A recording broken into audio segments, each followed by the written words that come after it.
to see what Watson's able to show us on the Slark. As I said, I was looking up the sort of stats of how the Slark's been doing on the previous tournaments. It's not been great.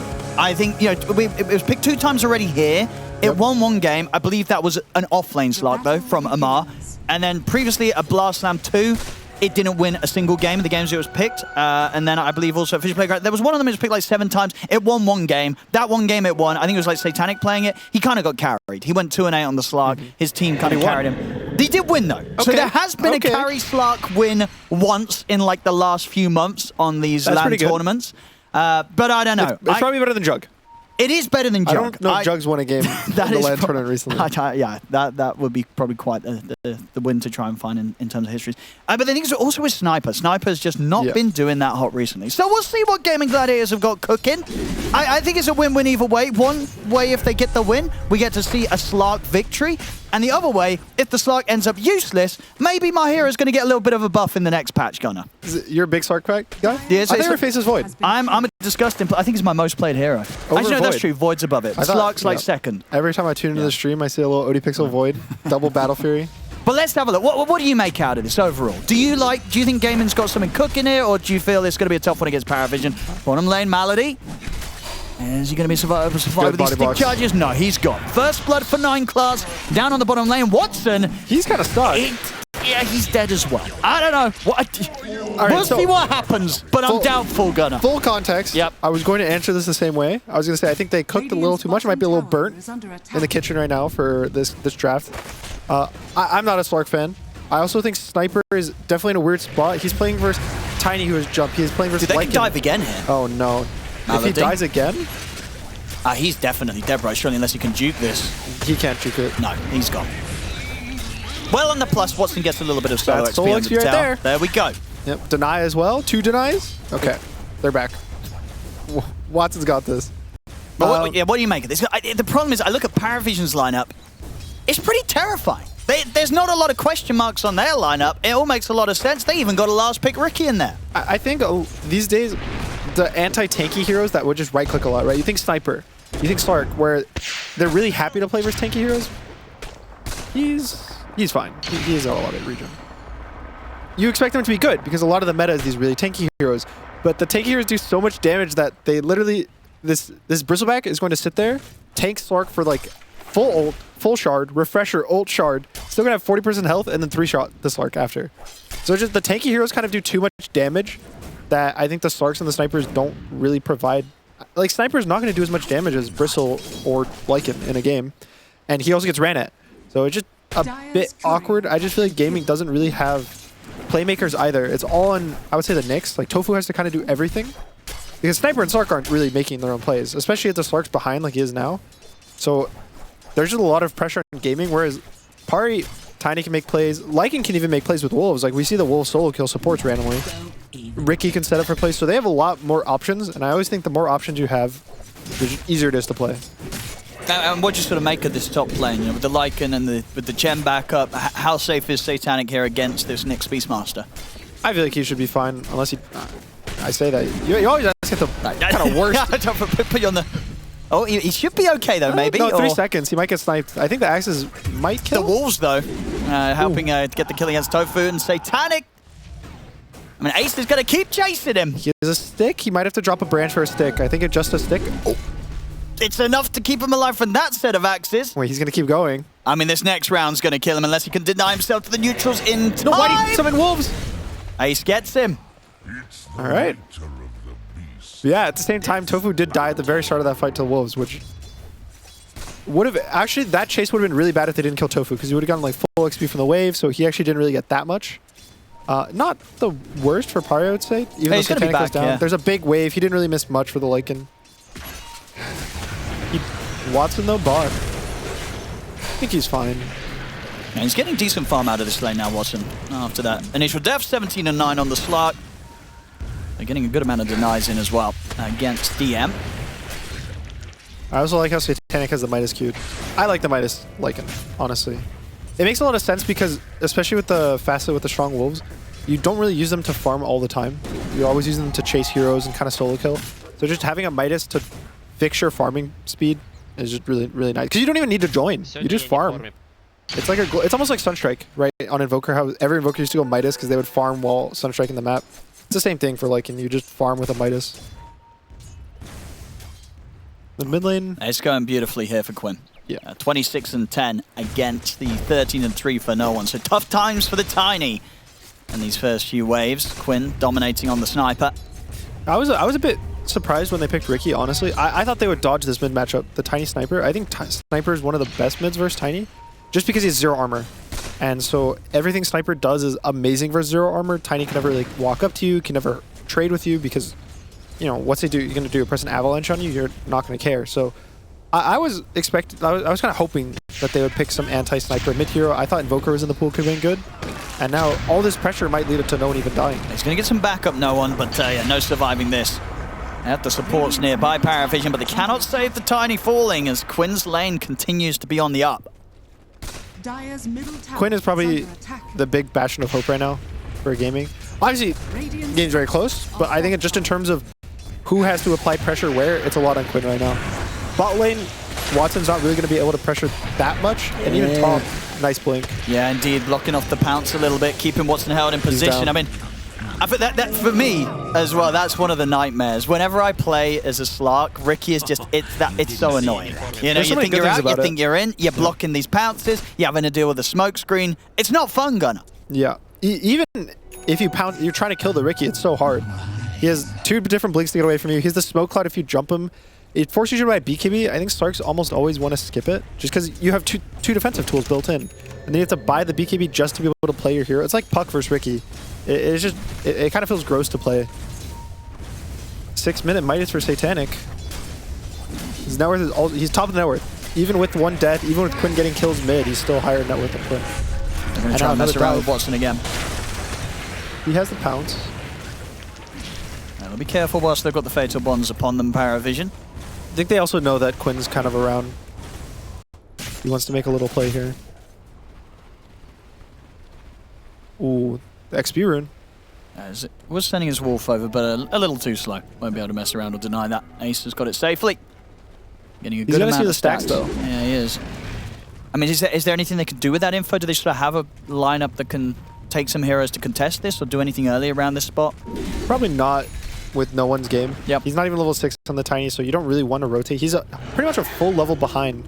I think the worst thing that Satanic could do to gaming would just be block, but his bot lane. Another death here for Malady. Not easy to survive against these heroes just going straight for you. It feels really bad. You have Slark, so you have to pick a support to secure the lane. Slark's laning is way too bad. Your 5 needs to win the lane for you, and he just dies 3 times? Like almost 2 times back to back, just dies a 3rd, has no impact in the lane. So DM's game is completely free.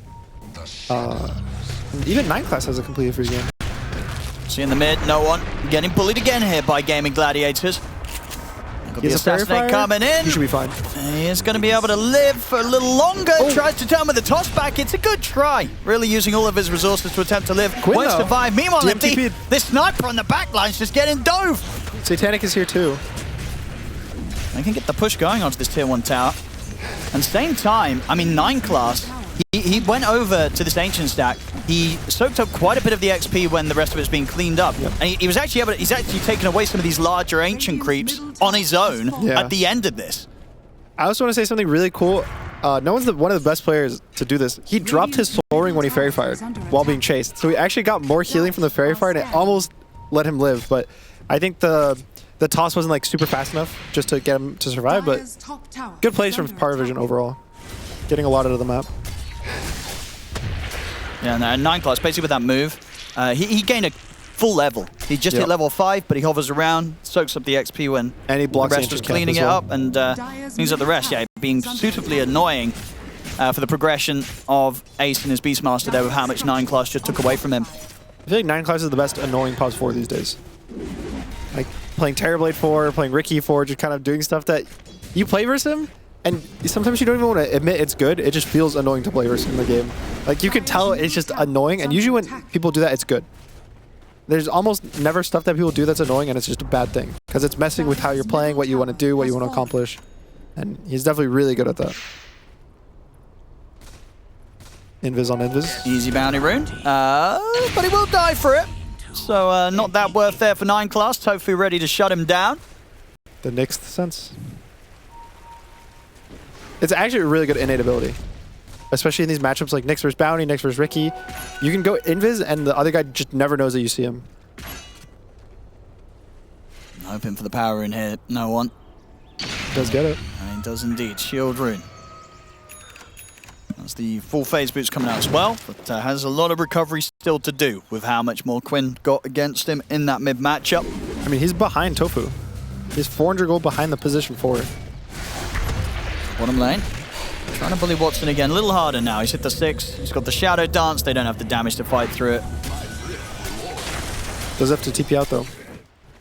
The farm's still good though. Yep. Not too bad at all. Watching the game is fine. Especially considering that he's likely to lose his tier 1 tower pretty early on now with the pressure to Carlos, DM and 9 class. So still a bit of a trip for him to be able to catch up with Satanic on this Lycan with the very solid timing on the Midas. Yeah, once he hits that level 9, we'll kind of see the impact of his facet. That's the scariest point of the game. Satanic's level 9, see what he does. Honestly, I'm going to guess Warlock's going to die 2 or 3 times at least to these wolves. Just casually. Playing the game, you're dead. Either has to smoke or press a golem. And because of that, Gaming's trying to shut him down right before, so they're going to do a little smoke. They do have the Warlock level 6. Yeah, this is a good move if they can get away with it. We'll see how aware Satanic is. He's already under the tier 2. Dire's top tower is hard to find him. Tofu might still find the chance for the opening. If he stops the farm, he's probably dead. Nah, this should be an easy one. They've got the golem if necessary. It probably won't even need to be. He's going to pop the ultimate. They will drop the golem, just to be sure. Make sure he doesn't get the chance to run as they bring Satanic down. Almost a really good read by him, but they just hunted him a little too far. And now they're going to reverse smoke back into their own jungle on the side of PARIVISION. Let's see what they can pick up with the sweep. PARIVISION. See, Quinn would be the big catch. Even the Beastmaster would be good, but it looks like they will find Quinn. Yep. Oh, there's a wolf scouting. Forward. Yeah, DM instantly on top of Quinn. They've got to leave Quinn be. They can't save it. We'll see the TP out from Malady. Comes in just in time before anything else is able to interrupt it. But PARIVISION getting the trade there at least. They may have lost Satanic, but they're able to take away Quinn. And keep this push going. Tier 1 on the top lane. Next on the menu for PARIVISION. Big timing is going to be no one's dagger. He's definitely really far behind us to where he would want to be. But he's recovering. He's actually making moves with his team, and that's what matters. You don't need a dagger to rotate as Tiny, so as long as he keeps getting kills or keeps helping his team, you know, they're farming the Ancients, right? They're doing something. As long as you're always doing something, it's okay to be like slightly far behind. Just in the mid, they've got eyes on 9 class. Pounce forward from Watson will be able to keep him locked down. They get the kill. They might be looking for more. Tofu has been setting up some great moves here from Gaming so far. 3-1 and 2 on the Nyx Assassin. Doing a lot for the squad. I think DM knows. If he was pressing Coil Spray off cooldown, I think he wouldn't know, but he feels safe. Yeah, Tofu not going to be able to go for this on his own. Maybe if Quinn's in range. I mean, Quinn was considering maybe joining, but it is a pretty risky part. I think it's too risky. You don't know where the Tiny is specifically. If the Tiny gets on the Sniper when all this is happening, you both just might die, right? The Nyx will die to the Bristle, the Tiny will die to the Sniper will die to the Tiny. Oh. 200 gold for no one's dagger. Flip side, Diffusal is finished for Watson, so he can now participate in the fights, feel really good. Axe is almost done for Ace, so they're actually hitting some good item timings. Maelstrom as well for Sniper. So I think right now is pretty peak early game strength for Gaming, probably around this 14-minute rune. And they should definitely look to fight Pari, because I think Pari is going to get to the unfightable point soonish because they have a Chen. We'll see what they choose to do on Gaming. Satanic will be able to grab himself the Wisdom, has now got the full Echo online, level 10. They're continuing to smash the timings here as the safe lane Lycan. Now Watson not too far behind. Can start working on that Aghanim's after Diffusal. And then we'll see how impactful he can be in the team fights, or if PARIVISION are going to be able to trip up this Slark in the midst of the action. I wonder if they're going to just try to force Roche on Gaming. If they feel, or how they feel about the game state. I don't know what their thoughts are as like can we scale? Can we fight the mid game? You know, there's always some strategy, right, when the draft ends. So in my eyes, it should be, it hits minute 15, Ace pushes out top, they go Roche, they probably give it to the sniper, and then they start controlling the map, pushing forward and forward, and they have to be grouped. But they might have a different read that they're really comfortable just doing the pick-off game with the Nyx Assassin. So far, they have proven to be very strong around that setup and information that Tofu can give. The smokeouts there from Gaimin. Tofu leading the way once again. Let's see who finds this time. No one. Be a pretty easy grab. And there's the spike carapace to open up. And Nice the rest dodge. of the team ready to follow up. He does indeed dodge the stun. It's not enough to get him away. Pounce forward there from Watson. Golem's going to be dropped just to make sure they can get the kill. Now maybe be able to turn towards DM as well. He's got Look the at the blade wolves on mail the back off. line. Indeed, they're just biting away at Quinn. Quinn, he needs help with these walls. They're nearly killing him off alone, really. Finally, they'll get rid of them as they time out. Indeed, definitely showing the power of the walls still. So Quinn, they've got to be ready to protect their sniper and keep him clean off this sort of aggressive plays with the micro that Satanic's looking for. This is one wolf against Tofu right now. Half health. That's a lot to Fun deal hero. Really, really fun hero. I mean, because this is the thing, right? You know, Satanic can do this whilst he, meanwhile, continues to farm very freely. Nearly has the shard, and he's level 12. And he constantly can do it. He has infinite mana because of Echo and raindrops, so just farm. And then just, you randomly get a kill here, randomly get a kill there. It's just free This gold. could be big for Game. Yeah, this is a Roshan. So it's going to be scouted by the Wolves, so PARIVISION will know this is happening. The question is, are they actually going to do anything? And they do. They're all TPing here. Yeah, so they're not going to get away with it as easy as they're hoped for, Gaimin. And they're now starting to have to back off. So we'll turn, get the stun on towards DM, but DM's pretty tough to take down as the Bristol now at this point. Ace stepping up quite aggressively. So it's scary for Ace here. And they have to be very careful how they try and commit into this game as PARIVISION do have control of the area now. Line. Watson's joined the fight, ready to help out, but neither the Wolves, they just on Quinn. The Avalanche catches him. Quinn's gone. They'll turn with the Raw, jump forward. They'll be able to take down no one in return. But now the silence is out. Watson, he's caught in the smoke screen. He's just dead. Satanic gets the double. This fight, it's over for Gaimin. They have to try and cut their losses and get out of it. But Ace, he cannot run. Satanic cleans up the triple. Tofu, he'll TP out just in time. But we're seeing now at this point with Satanic having the smooth start that he has, any fight that he turns up to, it's just going to be a fight that Gaimin Gladiators do not want to have right now against PARIVISION. We'll see it again here. Yeah, the backline. Wolves just kind of ate Quinn. No one blinks in to just secure the kill. I think it was the right play, but they use everything on him. Watson gets no spells off because of this Riki matchup. He can't play versus Riki Smoke Cloud.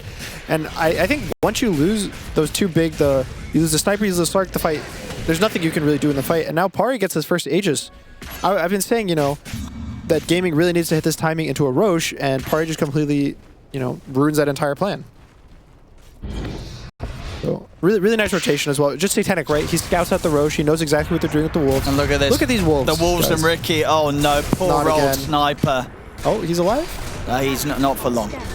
Unless? No. It would be funny if a neutral came in and got the kill. They will be able to keep 9 class around long enough to get the kill against him with Tofu taking that. But you're losing your mid, you're losing Quinn against the Riki and a couple of Wolves. It is not a fun time. This is why people are scared of liking in pubs. And the meta's kind of become, I think, Glimmer Cape. Should Quinn buy Glimmer Cape? He's buying Shadowblade, actually, which I do like. Specifically just so the Wolves don't kill him in the fight. I mean, yeah, but you know, as soon as that's there, Ricky's going to be carrying around some dust. The other ones, so Dagon as well is finished for the Nyx. So Nyx can kill one wolf. That's one of the wolves. Yep. And then Maladich is buying a Dominator, which will be the other wolf. So that way the wolves are kind of dealt with, if you think about it. And then, you know, Satanic is going to show up as his hero and kind of kill them all. But, you know, maybe one time they live because of it. These wolves are just keeping 3 heroes underneath the tower. It's also just scary to think about this, that these wolves have so much impact that they're performing the Ember Spirit. You know, when you have an Ember mid and he's playing up on the mid, he's sleight-of-fisting people and just constantly poking them, and your Ember's game isn't great because instead of farming the jungle, playing for his own game, he's shutting the enemy down. These wolves are effectively shutting down Gaimin Gladiators while the entire team of PARIVISION gets to farm everything they want. So it's like you get the choice of being like the 9 class and following the wolves, getting free kills, Or if you're a core, just split up from the wolves and just farm. So Gaimin needs to probably start controlling the map or being more aggressive. I think letting the wolves it's their control wolf everything. now. It is their wolf.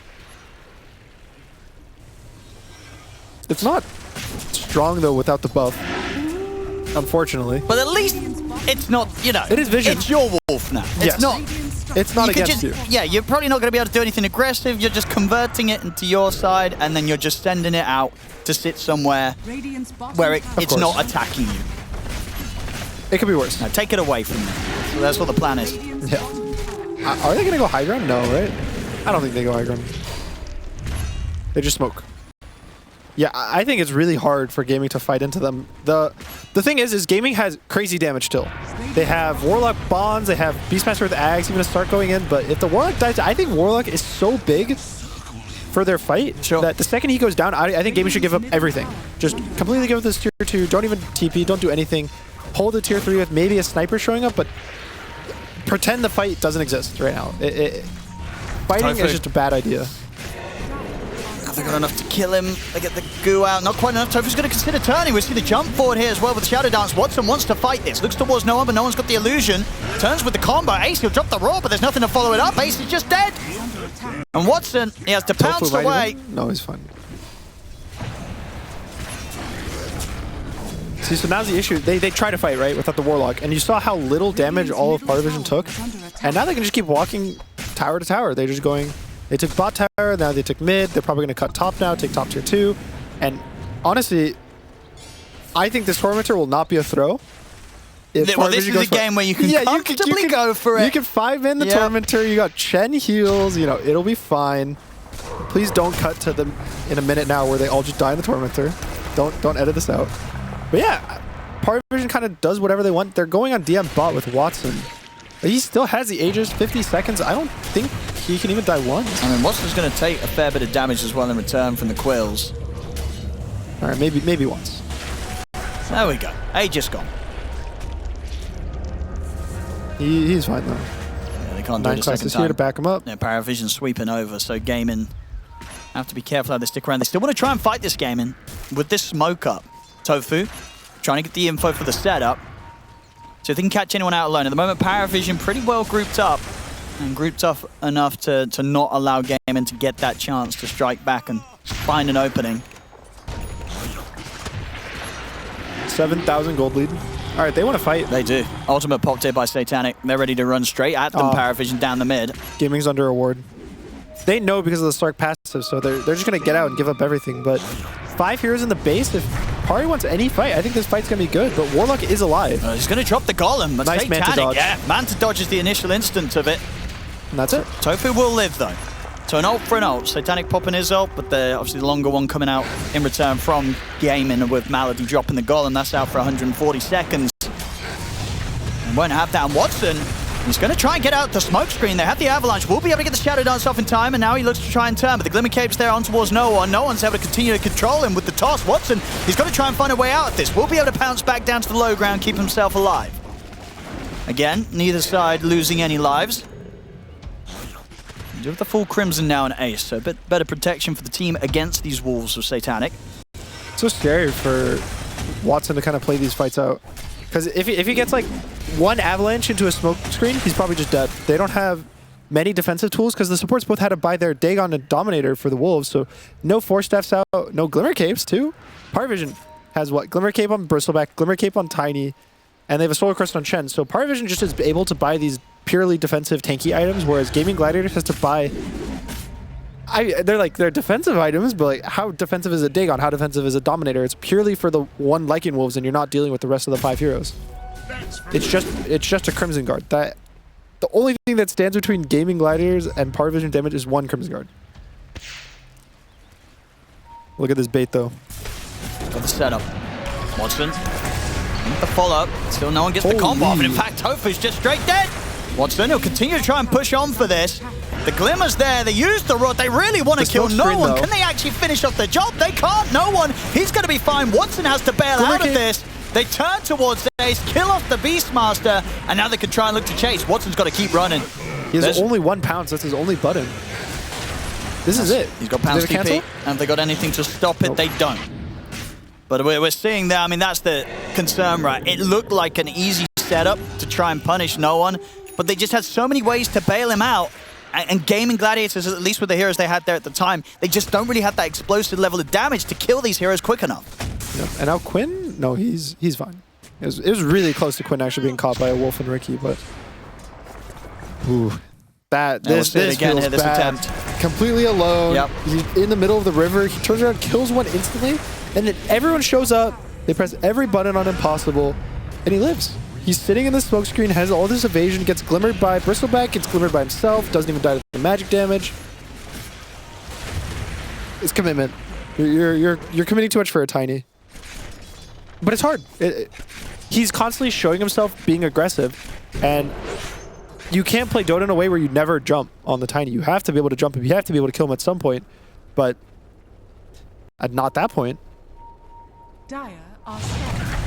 Now we got a little bit of revenge from Watson. Finds 9 class sneaking around. They'll get this kill surely. Yes, no surely. Quinn, make sure that they don't lose out on that one with the assassinate hit coming in big. But the Wolves, dying? No. There's no way. He's got the Shadow Blade right. Yeah, it's back up. It has to be ever so careful out on the map like this. It's so scary to play. Just Invis Wolves are stalking you all the time. You press up, you press your Shadow Blade once, you know, oh, this gives me movement speed. Maybe I'll just like look for a kill, and then it's off cooldown for 5 seconds. You're just dead. I guess that's the thing for me as well. That's why I'm not a big fan of Sniper right now. It's like, do you really want to be playing Sniper in a Lycan meta? I know I wouldn't want Phantom to. Assassin meta too. Yeah, Alchemist. It's scary. All these heroes scary. are so good. They're being first phased, so it's definitely a bit of a scary sniper pick for me in the draft. I mean, you know, I could be wrong. BSJ loves Slark, so maybe he was a little biased towards Slark in the panel.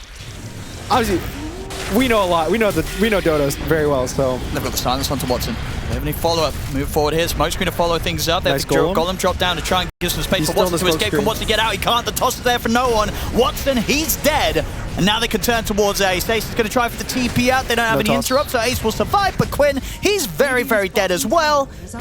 As PARIVISION, 3-shot, 1. It's just so easy for them to kill the mid and the carry right now. Like, how do you live as this Slark or Sniper? I don't know. I think they have to play for the high ground defense. Warlock, Sniper are both really good at defending high ground, and these fights outside where chaotic fights favor PARIVISION so much more than Gaming. Gaming wants a very stable fight where Sniper gets us in the backline, never get jumped. Warlock's in the backline, never get jumped. Your Slark and your Beastmaster are the tanky ones. They're kind of taking all the aggression, but all these fights, the angles end up being, oh, Lycan Wolves are on Sniper guys, help Sniper. Oh, the Lycan is ulted, killing the Warlock, help the Warlock. And the Slark and the Beastmaster just kind of exist and aren't really doing enough to force Pari to hit them.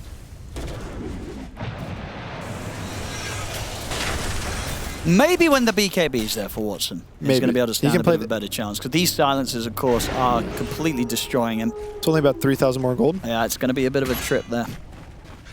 We'll see. Roshan's about to spawn in 1 second. Satanic's going to see it on the dot. And with this Aegis, they're definitely going to be eyeing up the chance to go high ground, PARIVISION. I think it's definitely hard in the sense of they're up 16k gold and going high ground is not the easiest task, but it's still not that hard for them. I think they can just dive the Sniper. Oh, they can. I mean, already 9 class. He's on the hunt for Quinn. He has a gem. Look at that. Wolves are on the way as well. Oh no, Quinn. And Quinn, has he got any help nearby? He's got Malady. They'll dust 9 class, but the Wolves will stay on top of Quinn. He's also got Toph. The further backup comes in from Gaimin, so Quinn's not alone anymore. But he's going to be okay for now. PARIVISION bringing the creep wave push in. The Wolf sees everything. It does indeed. They were trying to set up from the high ground, but they've got eyes on Tofu. At the same time, Ace, he's in with the Roar. They'll try and eliminate the Chen first. They'll take Ducalis out of the fight. Watson jumps in. Look at the walls. No one. They've got the pounce. It's going to be an immediate buyback from Ducalis. Wants to get involved in the action. Watson, Shadow Dancer, he's just trying to deal with the wolves and the illusions that Satanic's sending at them. Everything. And now he has to pounce away. DM, he's killed off Tofu, successfully chasing out to the edge of the fight. And the rest of PARIVISION hold their own and keep the creep wave pushed up towards the base. Every cooldown got used for Gaimin Gladiators. They do have the rock up now finally, so maybe they can defend this high ground, but it's scary. I feel like every time Pari takes a fight, it doesn't feel like they have any cooldowns. He's just able to jump forward, get the toss back. They're going to try and punish him, but he gets It's glimmered up. He's walking out. Quinn trying to find the damage to threaten this Tiny, but he can't. No one's still over half his HP. They just don't have the damage to punish him at this point. They have to put the fortification. 9 Clash jumping in aggressively. Satanic keeping the walls on both Quinn and Ace as they're getting bullied back to the fountain, and all the space in the world is there for PARIVISION to take this tier 3 tower. Gaimin. What have they got? Watson. Here's Watson. He's in with the jump, and he immediately gets caught by the avalanche and has to use the Shadow Dance to try and turn towards someone else. And unless you get any sort of kill out of this, look at the pouncing on towards 9 Class. The Golem's dropped onto DM. Okay. Can they chase though? They jump forward. Good roar. Roar's there. They might just have to bail on DM here, PARIVISION. They'll have to let him fall. So Malady with the buyback coming in, offering up the Golem. It's enough to be able to provide the power to push back PARIVISION. And Gaimin Gladiators, they'll lose the tier 3 tower, but the racks will remain alive. It's definitely, that's a win. That's a big win for gaming. They don't get the Aegis, so still Pari can make another move just like that. I think they have, what, 2 minutes left on the Aegis, so it's not, you know, a massive loss for Pari, but we need stuff like that for gaming. They need to keep taking these fights where they kind of bait people in. They're able to kind of kite the fight out. I think, again, it's a lot on Warlock. I think he has to get good bonds, good golems, and if he survives and Sniper survives in the early game, I think they have the damage to take a fight eventually. I also think it's a bit surprising he didn't go Upheaval on Warlock. I know the Lycan fully ignores it with his ult, but I think the other, like, you use it on Tiny, use it on Bristle. These guys have to commit in, and you can kind of kite. Maybe he just feels like the Riki might just catch him too easily. I guess, but you could make the argument that it would be kind of nice if he tanks the silences, right? Because then it gives Watson a bit more of a free reign to jump around the team fight if they're having to use silences to interrupt the Upheaval. I think it's a bit surprising. I feel maybe it's a bad spell. He plays Warlock more than I do. I don't know Warlock at all. What can I say about this hero? I didn't even know that W was a AoE spell until recently. So yeah, with that curry attack. Yeah. PARIVISION on the way back over towards Gaimin's half of the map and ready to start looking at going for another round of high ground siege whilst they have the remainders of the Aegis. No one gets the catch on towards Tofu at the side. Tofu is able to get away just in time with a Vendetta. As the jump force there from 9 Class, he's gone. Watson is going to find his target as he pounces over towards 9 Class. Silence does clip on towards him, and in fact, he's just getting destroyed. He's dead. Watson's gone. Ace tries to frontline in the fight there, maybe involuntarily because of the toss, but he's gone. Right, Satanic can dive. Satanic can dive. Okay, that's a bit too much, Satanic. Okay. He's okay, double pounds. Yeah, they've got him. They're glimmering him. They're trying to bail Satanic out of this one. Caught by the root. Avalanche is there for no one to keep Satanic safe. Satanic, he's surviving for this. He might just be able to kill that Watson at the same time. No, the Shadow Dance is there once more. The Death Shroud, sorry, to keep him safe enough to survive. Watson will live, but the barracks, they're gone. And there's 3 heroes dead. The longest been that of Ace. He bought back, died back. He's out for 80 seconds. They don't have it. And they're TPing out. They're resetting. I also didn't notice 9 Class bought an Ags. So we got Pocket Riki in the game. He had a Yasha cute, I think, and then he just went Ags. It's pretty good though. He can jump in the Lycan, run in with the whole team, actually kill everyone. It makes him tankier. And 23,000 gold now. Buy Ags too. You know, did they even get 1 kill with all those buys? No, right? So yeah, they didn't get anything. 0 deaths. That was what, like a 5 for 0, 6 for 0 with all the buybacks. That's rough. Now what? What do you look for? Does BKB still 2,000 gold away? Yep. Due to that buyback. He's so squishy. And it's not his fault, right? He's buying the correct items. It's just a hero. He found the Avalanche, but he couldn't quite find the toss back onto Quinn.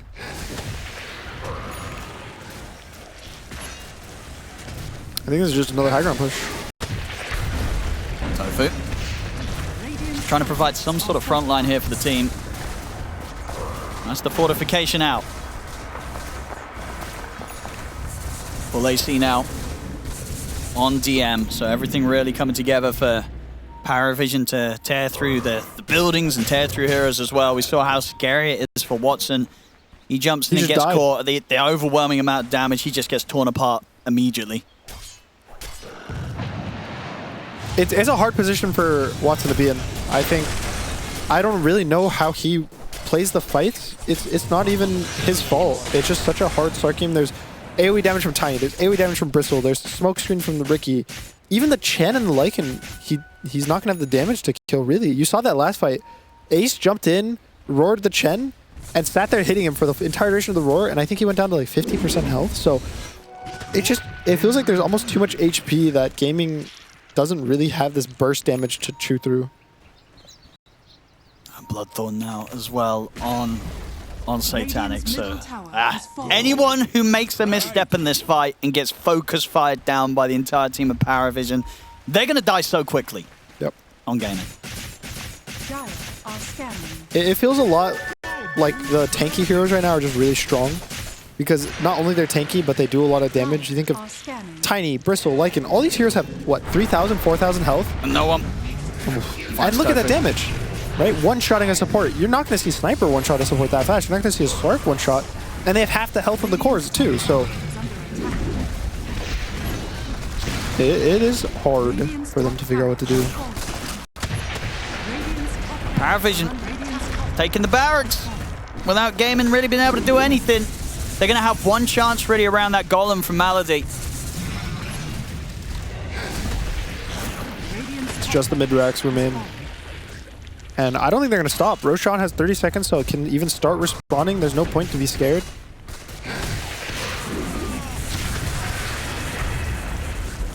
All right, so the Chen has retaken the Wolf.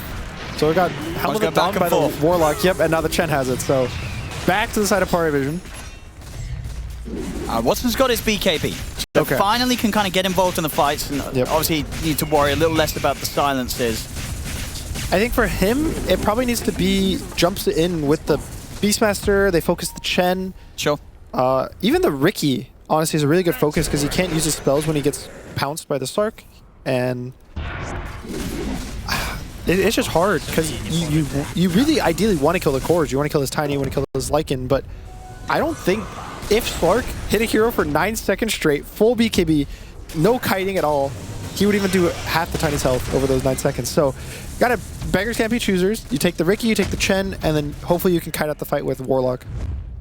I think this is their last hurrah. Yeah, they've got to try and go for this sort of fight. They know they can't afford to wait until PARIVISION come with the push. They've got to look to see if they can get some sort of pick-off around this upcoming potential Roshan respawn time. It's going to be up in about 20 seconds. Can Gaimin find a little bit of an opening? Can they find someone out on their lonesome? It doesn't look like at the moment PARIVISION pretty safely on their side of the map for the most part, so not easy and likely that Gaimin get anything from this smoke. But they have to try and shoot their shot, try and look for these chances. They won't get it this time. PARIVISION, they've got the space for their Tormentor and should be able to set up for that Roshan if they want to make the move up to the top corner. It's just really hard for Gaimin to feel like they can move on the map. So both side lanes have super creeps because they don't have the racks. And then there's also a Lycan shard, which is spawning wolves in every wave, constantly pushing. So it almost feels like if you push both side lanes out fully and mid, at most you get 20 seconds to play the game. And then you have to go back and defend all 3 lanes again. And it just feels very oppressive. I don't even think they can contest the Roche, but I think if the other side is if they give up Roche, they're going to lose. So it's almost like a lose-lose for Gaimin that you're expecting. Honestly, you want Pari to just dive again. Even harder. Just dive even harder, guys. Dive the fountain. It's going to be rough. A little bait. Maybe they buy Force Staff and they Force Staff the entire team in. At this point, 9 class, you know, he's up there with the... He's the same farm as Watson Slug. Yep. And I know which of the 2 heroes I would find more scary in this patch. You know, this is a level 18 Riki with an Axe and a Daedalus. Yeah. It's pretty terrifying. There's a lot of damage coming out from 9 class. Arguably way more, unfortunately, that Watson can do on the Slark just because of the nature of the hero and how rough of a game it's been. And there's also an Ags on this Roche, so... Alright, Who's taking that? Satanic, and then he bites either the Tiny or the Riki. You bite the Riki. Bite the Riki, let's go. You think he'll bite the Riki? Okay. I mean, I think he's gonna bite the Tiny. Right. I think he might bite the Riki. I think these guys are kind of memers. A bit. You know, I think they're the type of players that would think it's funny to... Like, 9 class is going to ask for it. Sure, he's ready to clown. He's definitely asking for it in the game. Whether or not it happens, but... That's my prediction. Even the Bristle would be... not the Bristle. The Bristle's kind of like... He doesn't need the help. You're right, the He's Bristle and the Tiny... utility. They're not as juicy looking as the Riki right now. It's like Tiny wants to sink his teeth into this Riki. It's also lifesteal, right? When he presses E, and they just heal kill each other. Yep. You know, you're never killing the Lycan after that point. They did not know it. Okay. Oh, disappointing. I mean, he does have 20,000 net worth and a moon shard. Yeah, it's fair. It's fair. 9 class. He'll get the bite next time here from him. You missed this TI, the Lycan Tiny meta? The Lycan Tiny meta. We're back. Well, they dropped the golem. No one's taking a total of 400 damage. Look at him go. He's flailing around here. No, and Watson's in. My goodness. They'll live just with the BK being shadowed on itself in time. They're going to turn over towards the Ricky, but they've lost Ace. And look at this damage. Satanic just eating them up one by one. The toss. And it's a beautiful toss. Lands straight on Watson. Watson's gone. No buyback for him. Quinn's dead. They're all dead. The mid-brack's gone. Nothing to be done here. As PARIVISION, they'll clean up some more kills on the way out. Triple kill for Satanic. GG is called. PARIVISION will take this game 1. Okay. I think the start did not work out. It didn't. I'm not a believer. That was a bit rough. Yeah, a little bit rough. There was like 2 moments that they played the game, but I feel like, yeah, for the most part, it was basically just PARIVISION just playing Dota. But yeah, I hope this is a 2 teams playing Dota right now. It's going to be really exciting. I do like the Bloodseeker. I was a bit skeptical, but thinking about it, it's actually really good versus Morphling. Even as a support, he kind of gets low with the Zeus ulting. Even Lina does a lot of like random chip damage, so I like it a lot. I think Gaming's draft, to me, honestly, Gaming's draft looks more stable and more standard than PARIVISION, but I don't think PARIVISION is far off. No, for sure. They've still got a lot of comfort on their own lineup, and yeah, we'll get to see what sort of flashy stuff 9 class gets to do with the support morph. Obviously did pop off last game on his support. Ricky turned out to be a bit of an additional carry for the squad. We'll see if he can do the same here on the morph. I'm going to try and run him down. He's fine. So yeah, won't be able to continue chasing him. So the first thing to really look at will be that sort of top lane setup. I mean, how do you imagine that goes down? Can they pressure the Bloodseeker in the early lane? Not really. I don't think Morphling's amazing at pressuring. So, Bloodseeker's also really good at just sustaining these lanes. So, if anything, Centaurs, but both sides are just really strong, and both supports are strong. So it should just be a 50-50 lane of everyone farming. The funny thing I'm thinking of is PARIVISION's draft looks like we went back in time. Besides maybe the Morphling, this is the heroes that were really OP 6-7 months ago. You had TA every single game, you had Centaur every game, you had Veno was really popular in the jungle when they changed the facets. And on the gaming side, you have all the kind of new meta heroes. You have Magnus is really brand new, Bloodseeker carry, you have Zeus support, even Bounty is somewhat relatively new. So kind of the new versus the old of the patch, I would say. And, you know, we'll see who's smarter these days. Now, of course, in terms of the last picks, you say, you know, you like what the Bloodseeker's got going for it on the side of Gaimin. Coming through from PARIVISION before that was this Templar Assassin. Do you sort of see the reason why they went for that to close up their draft? I thought I did. I thought it was going to be a mid-TA versus the Lina. Sure. And then they're going to do Safe Lane Monkey or Safe Lane Morph. So it's a bit strange to me. I don't know what the complete logic was. It's probably just comfort. He probably just thought it was the best carry for him. It's not really a bad hero, right? It's never a bad situation to pick TA. It's just it doesn't jump out to me when it's in the safe lane.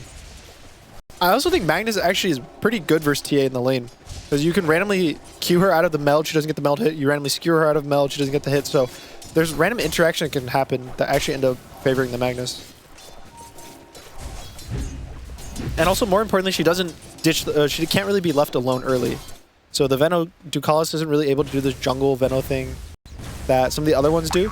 And so there's a couple of things that make it a bit more questionable. Like if they had a Morphling there, right? If they ended up putting this Monkey as a support, the Morphling as a carry, Ducalis gets level 2, level 3, he's out of there. But I don't think they can really leave Satanic in the same way.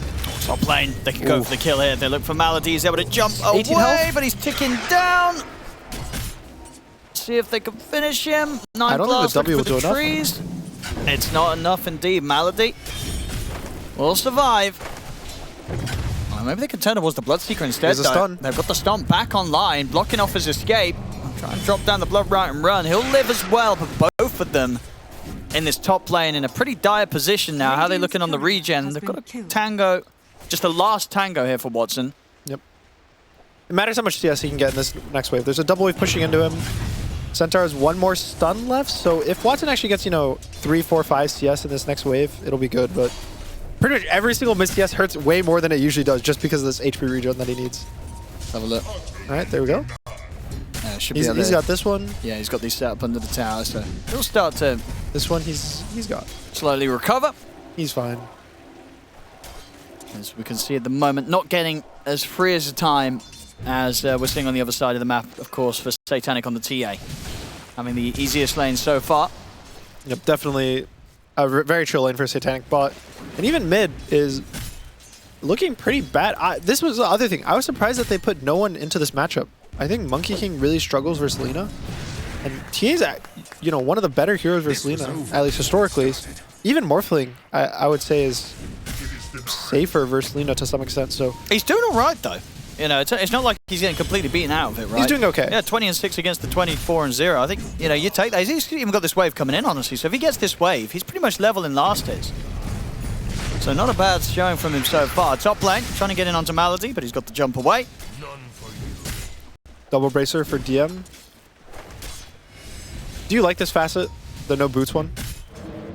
And, like conceptually, or in terms of like it being either good? one. I think it's good, but do you think it's a good like concept that the hero can just skip boosts? I think it's fine for kind of like one hero to have that. It's a little bit of an extra flair. I don't think it's the most exciting facet. It's just funny because you basically are swapping out your boot slot for a third bracer. But look, there's 3 heroes top for gaming. See if they've got enough to bring him down through these 2 braces. He's got what stick charges to play with, but yeah, surviving this. Not going to happen. DM. Unless? Surely not. Yeah, they'll get him. Tofu. First blood for him. Decalus TPs. They'll get some kills in return, probably with Decalus' presence. Dust is backpacked. Dust out in time, and they'll get him unless the deny's there. They'll get the last touch. 9 class in with a waveform will get the job done. They get the kill in return. That was sick. So it was actually the dust was in Decalus' backpack.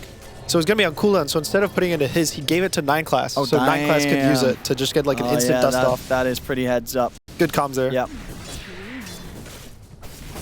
Now that means bot lane is a 1v1, which Satanic's happy about. But it also means that Ace is not really going to be pressured. Usually in these 1v1s, the offlaner will farm less, but he's not as harassed as he is in a 2v2.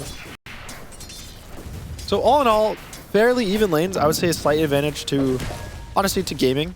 I think with how these lanes are playing out, but it's nothing too major. The big thing will be probably the 6th rune that's coming up and how the teams choose to fight it. Yeah, at the moment, we've got PARIVISION with both their supports around the top power rune. And also with gaming with their supports just about to be there. It might be a 3v3 clash. With Quinn will be 6 for it. Actually, he might not be. Yeah, it depends how much his support sap from this next wave. In the river, Decalus. He had gone upon, but no one's here ready to back him up. Opens up with the Boundless Strike, drops down the Wukong's command to force them away and control this area. Waveform 4 for 9 class. Gonna look to chase down Quinn.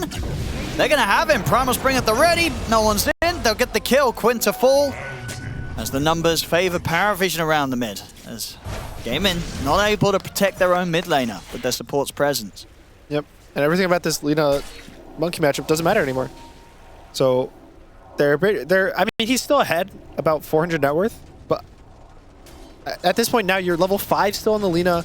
If there's a single support rotation of Monkey's on top of you, he's almost a full level ahead of you. He's about to hit 7 when Quinn's about to hit 6, so feeling pretty good, and that also kind of opens him up to rotate. He's looking at diving bot now, which is an amazing timing to dive because XP rune's up, so maybe no one gets his kill on Ace right now into an XP rune, and this can be just a big advantage right now for Pari. See if Ace has got any way out of this. Boundless Strikes there. Ace will go for the skewer, but he's very dead. Ace is gone. TPs are coming in. Oh, the tower. Tofu will be able to protect and take the Wisdom Rune before PARIVISION's able to contest it. PARIVISION, they won't be punished for this aggressive move as they can slowly back off. No one's still waiting in the trees, seeing if he gets another chance to jump. And they've got the dust out. Nice onto Tofu. And with the slow onto Tofu, he cannot run from this. They're bringing in TPs. Ace is back in, but Tofu's already gone as PARIVISION pick up another kill. Great rotation. It was unfortunate a bit. The tower shot actually hit him at the last second, which canceled his jump. Otherwise, he could have maybe even gotten the XP rune, but still a really big win. 2 kills back to back. Forces a bunch of TPs as well, and Gaming get nothing in return. The only thing they got was an XP rune, but it's kind of assumed you get it, so pretty big win for them. The only benefit for Gaming is Quinn got like 2 free waves. So now he's relatively caught up to no one. The lane is even, and now there's this 8-minute rune fight, which I think no one should just give up. He's going though. Oh, and the burst is there. No one. He's in a lot of trouble. Indeed. No, I mean, he's trying to heal up with the Jingu Mastery, but it's not going to work. He gets taken out. I mean, you said it yourself there. That was a bit of a risky spot for Yeah. him to try and tease around with. It's scary. Obviously, he doesn't know where the supports are. He doesn't know the Zeus is there, but Dyer's top tower is under attack. Lina's strong, guys. A lot of damage on this hero.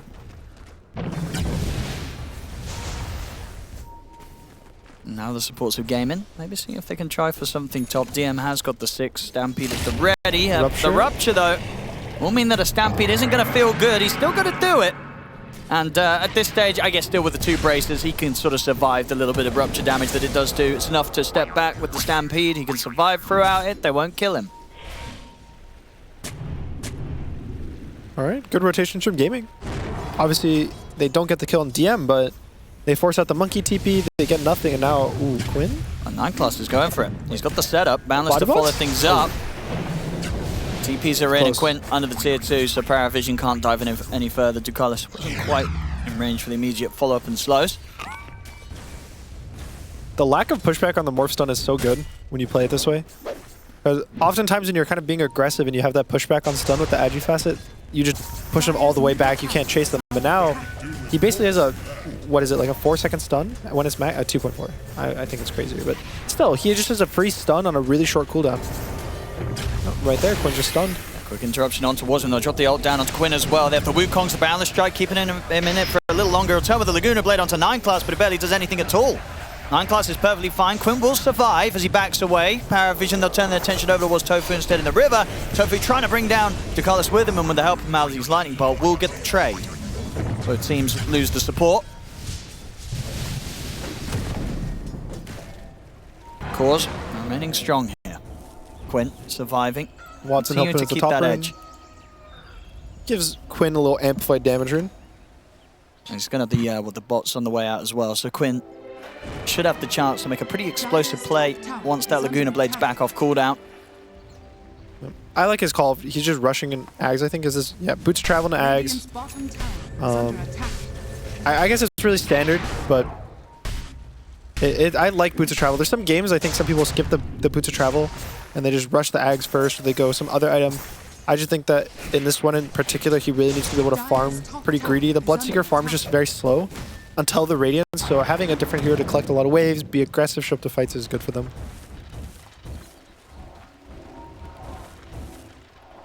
And 9class just remaining around the mid.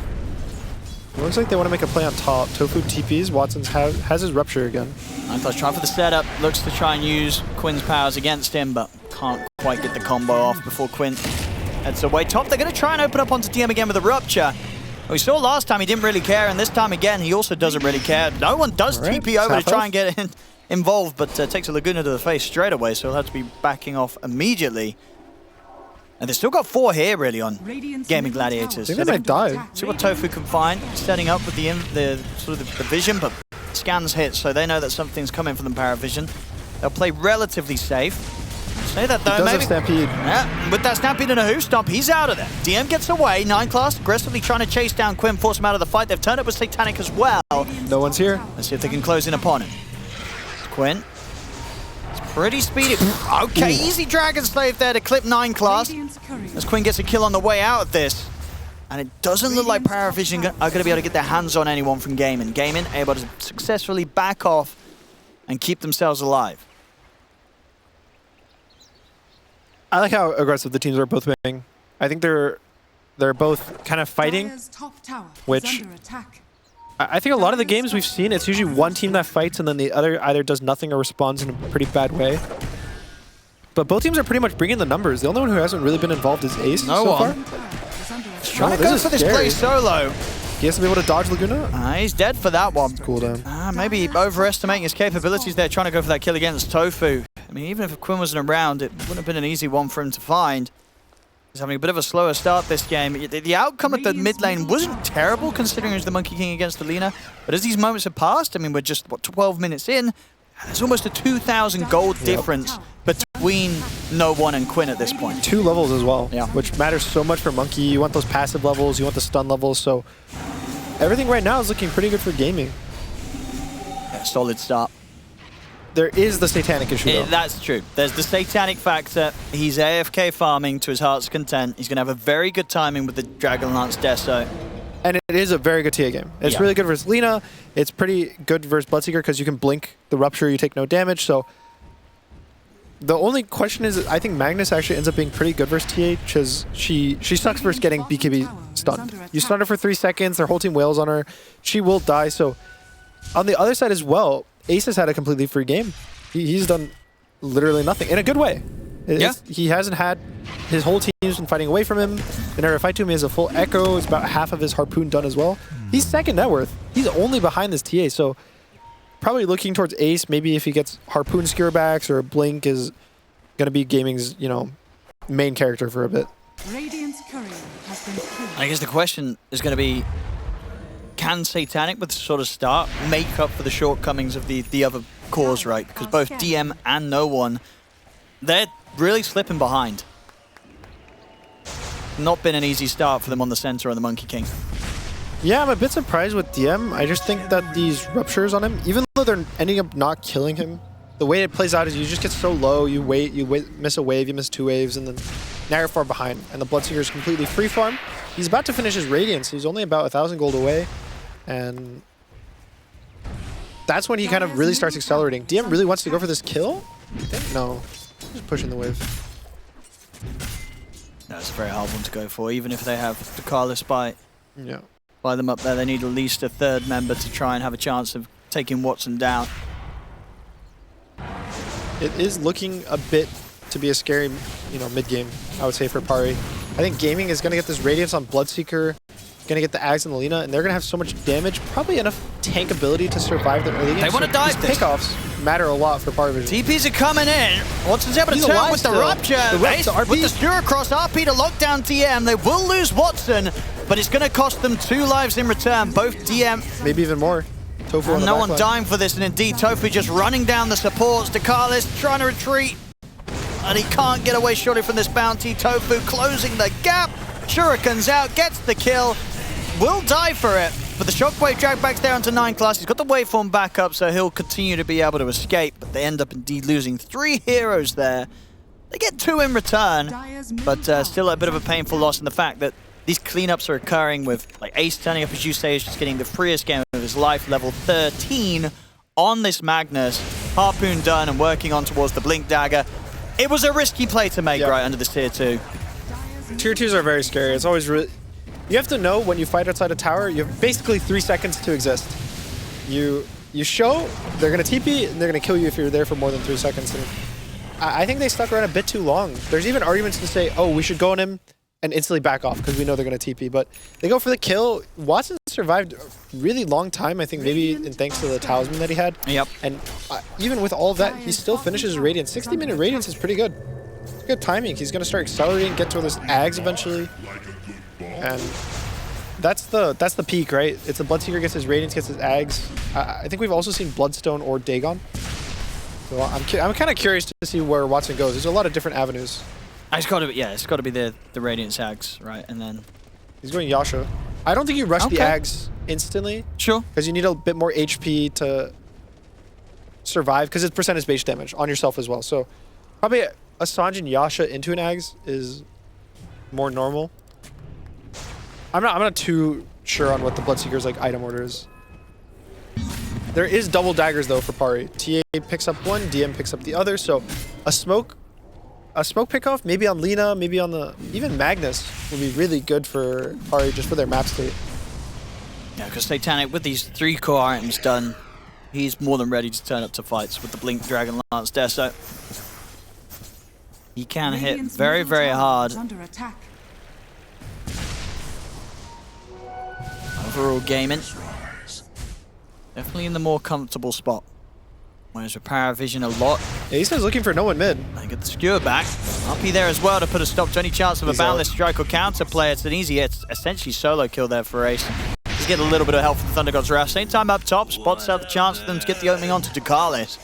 As Gaimin continue to rack up the kills. They're looking for more. They're looking for Satanic. Has the blink in 1 though. He's okay.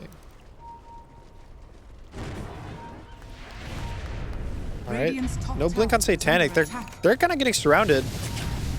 And the River, 9 class. Trying for a cheeky little play there against Ace. He has the Aether Lens on the Morphling too, so pretty strong skewers from him. I don't think Gaming is pressured right now. I think Pari's the one that feels pressure to make the move, so you're going to see them smoke up. Maybe they don't have enough time to use the Magnus form. Yeah, I mean, there's just very little way that DM and no one can catch up if they just try and play the farm game right. Yep. When you're doing it against like, a Lina, a Bloodseeker, and a Magnus, you know, these three cores clear the wave so easily and quickly. Using the Stampede closing on Quinn, they'll get the jump. In with a Hoof Stomp. It's a successful catch, but Gaimin, they're considering if they can find anything maybe in return, as the rest of them are prepared on the high ground. Does PARIVISION want to step into this?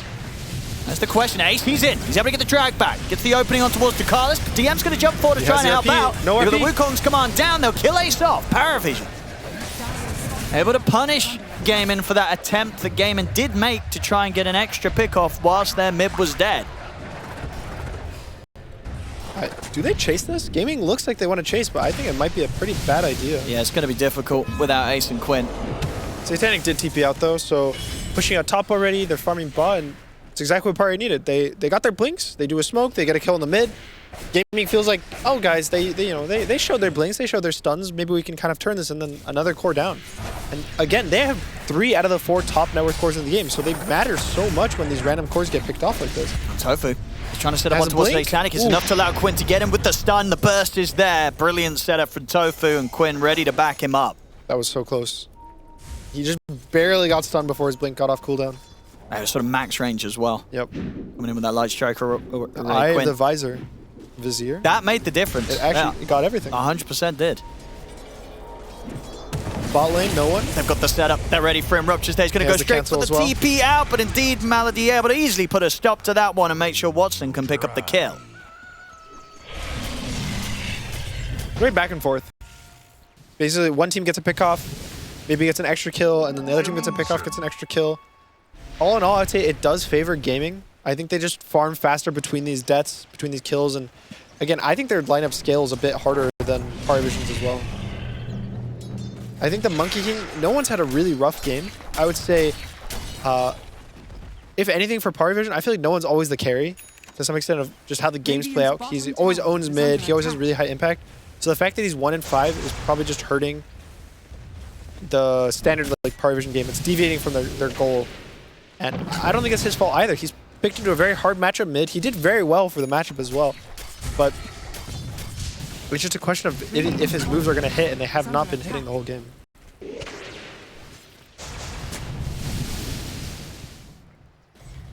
Tofu. Getting some crucial information here. He's going to be able to spot out the smoke play as well that PARIVISION are trying for. Same time, Gaimin also looking to set up with the smoke themselves. Looks like this bot lane is going to be a big fight. So he gets to start it first. Smokes pop. There's Dispelling.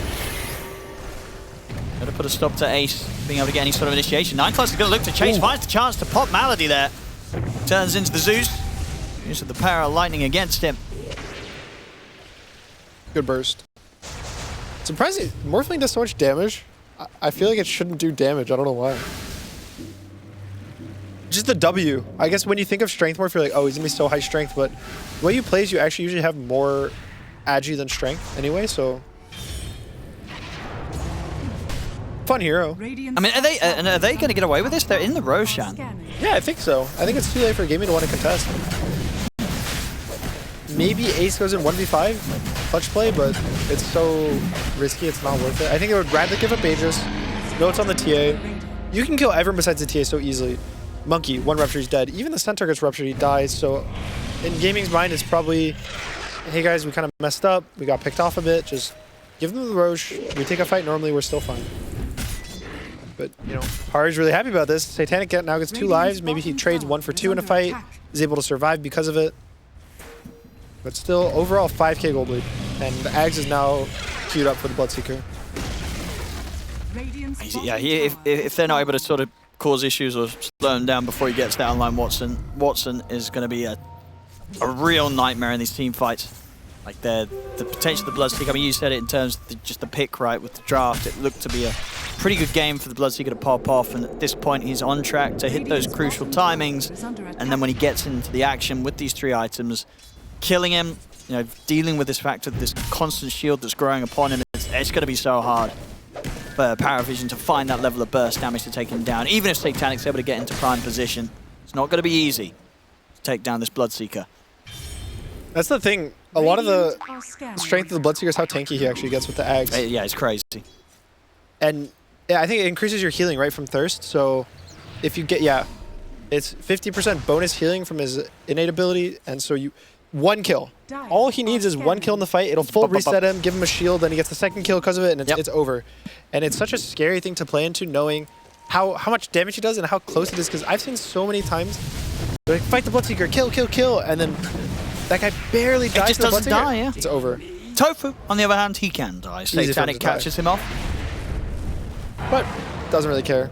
Radiant's bottom He's just there for vision, for wards. I don't think they dewarded him. I don't even know if he plays the ward. He was just there. Still, stable game. It has stabilized for Pari. I think it's been 5K for now, 2-3 minutes. So they're not really losing an advantage. It's even. The biggest downfall for Pari right now is, I think, just the difference in impact between No One and Quinn. And No One is going to get his BKB. We have seen these Monkey Kings end up having a lot of impact, even if they're kind of behind, just because he's a core with a stun. And he has scaling damage from his passive, so he has multiple ways to kind of enter the game, enter the fight. Maybe he gets a pick off from behind. And it's not like he's going to be useless the whole game. I also think that 9 class has the potential to be a core spellcaster if he takes Lina, if he takes Zeus. So even the Magnus Skewer, I think we saw earlier, it's a good idea. So they actually have multiple avenues to play fights even down to net worth. I do think this Eternal Shroud is funny, the White 9 class. That was not on my bingo card for this game. Yeah, I mean, because obviously in a meta of the Glimmer Capes, in what situations you sort of say, hey, you know what, I want to actually go the Eternal Shroud route with this cloak? When's the last time you've seen an Eternal Shroud, just period? Someone was building it. I can't remember. Maybe on like a Bristle. Yeah, like I think it's still like a Bristle game, maybe a Blast Slam. But imagine, you know, I go in, pre-game meeting, I'm 9 class. I go to Astini and I say, Astini, I want to play Morphling Pause 4 with an Eternal Shroud. Astini's probably like, yeah, I trust you, 9 class, you can do whatever you want. But, you know, maybe there's like a 6th person of fly on the wall and they're like, that seems a bit sus to me. It's working. He's going to be very tanky. He's 4-1-5. He's a lot of health. Playing really well this game. If anything, he's probably making the most moves on this team between him and Satanic. 4 kills on him, 4 kills on Satanic. It's the two of them are putting a lot of work. So far, he's the MVP for the team in this game. Absolutely on his morph. Of how much he did with those early movements and setups. So, yeah, with that in mind, he kind of gets to do what he wants to do. Yeah. And this Eternal Shroud, he is on track to maybe not die again this game. There's a lot of magic damage. If they make the comeback and if they take the win, this morph's probably going to be pretty indestructible with this build. Yep, because you got Bloodseeker Ags' magic damage, Radiance's magic damage, you got all of Zeus magic damage, all of Lina magic damage. So even the Bounty Hunter does a good amount. RP! It's going to go for the 2-man RP. We'll get clipped by the silence, but he's still able to get the skewer back. They're able to quickly take down Ducalis. They'll look to try and burst through DM, but they haven't got enough damage to take him out straight away. Watson, ready to turn, trying to chase. No one holds his own here with the BKB and the Wukong's command, but Gaimin Gladiators, they can step out of that for now. DM, he'll go for the TP out. No one with the rest of the BKB, also able to TP out. Wow. So they're able to cut their losses there, only losing the Veno off the back of that quick jump initiation from Ace with the 2-man RP. That was a really good disengage. I got really worried when they got a 2-man RP, you know, maybe more people are going to help, but... Say it again here. It looks like such a good fight start. It was also really close. Maybe if he had more vision, he could get the Lina, or the TA, and get a 3-man RP, but even a 2-man, DM doesn't even go down. I don't know if they're scared, or... I think they're just respecting the damage from PARIVISION, even though they're ahead. Yeah, honestly, very nicely played by Pari. And Morphling does go down. He got that 2nd death. Nice. Here's maybe seeing if you get the catch onto no one, but no one's just dancing around him in the trees. They're still trying to push on Gaimin, trying to see what they can get with this. They've got the creep wave coming up to the tier 2 on this top lane. And let's strike onto Watson. Still 15 seconds until they'll have 9 class back in the game. PARIVISION. See where Gaimin want to go with this now. Radiant are scanning. It's not going to be Super smooth those. PARIVISION themselves will have their ultimates back up. 10 seconds until Stampede's there, so if Gaimin do look for another move like that, PARIVISION will have a pretty solid chance of surviving. We definitely saw like that last fight, DM being able to have the pipe completed, got the active off, did give them that extra bit of survivability that stopped them from being able to capitalize on getting them dragged in underneath what seems like the 5 heroes. Z back in the action in the mid lane, 9 class, good back. Waveform away, backup's coming in for PARIVISION. They'll use the Stampede. Can they bail him out of this? He's going to live. 9 class survives. The jump onto the backline there. Wukong's command down for no one. Gaimin Gladiators, they've got to run. 9 class turns to the back and skewers forward. Will die. Ace, he has to use the RP to survive, just to lock down no one and give himself the chance to blink and skewer away. But no one, he was thinking of trying to chase. The blink and skewer should have given Ace enough distance to get away. Is no one going to get the chance to close it onto Quinn? Doesn't look like it, as Gaimin will sneak away. But quick moves from PARIVISION, showing that despite the fact they're a little bit further behind, especially on their 2 cores, DM and no one, they can still fight back pretty effectively there. As just a lot of resources were spent on killing 9 class. They did get him, but it takes a lot to bring the Morph down. Yeah, it's just really scary to do these chases, especially on a support. You know, you could argue, oh, it's a core Morphling, we got to take him out, but at the end of the day, it is just a Morphling support, which is weird to say because he's had so much impact. And he's completely fine going to 5k HP and still playing the fight out. Compared to a Morph carry, you know, you force this guy to go 5k HP, he doesn't really fight, he doesn't do any damage. And so, maybe a bit too aggressive from Gaimin Gladiators, and again, end of the day, it was a 2-for-1. It was only the both supports going down for 1 support, so all in all, it's not anything crazy. The game state hasn't changed, Gaming's still having a very solid game, but things like that, you know, you make that mistake once more, maybe twice more, and it's fully on the side of PARIVISION. And they're ready to go again here, PARIVISION. They've hit another big jump up in damage output with the full Daedalus done on Satanic, as well as getting the Nemesis Curse. So this TA, she's going to hit hard. Yep. So whoever Satanic can get their hands on is not going to have a good time in the team fight. We'll see Quinn, he does show himself as the Dragon Slaves here. They get the jump onto him immediately with a Boundless Strike. We'll find the opening to get the BKB off, but the damage flies through from Satanic, and indeed with that Daedalus and Nemesis Curse damage output, it just didn't stand a chance, Quinn. This TA is going to kill him every fight. I feel like Gaming is being a bit too split, honestly. The Bloodseekers had Ags now for about, what, like 5 minutes? I mean, they hit such a good timing in Watson's progression. I think that I think they should just start forcing areas together and just taking them. They tried these jumps, but it didn't even feel like they were all together for the jumps, and they keep losing heroes. Quinn's getting jumped in the backline fight after fight. They have to use everything to protect him there. He gets jumped, it's completely alone, and now they lose Roche. And it's also, again, Templar Assassin's innate ability is very good at this Roshan timing. So honestly, a part of that smoke is PARIVISION knows, hey guys, Roche is spawning. We know for a fact because of Templar's innate ability. We gotta kill Roche, the game gets really easy. It's a very underrated innate, actually, I think.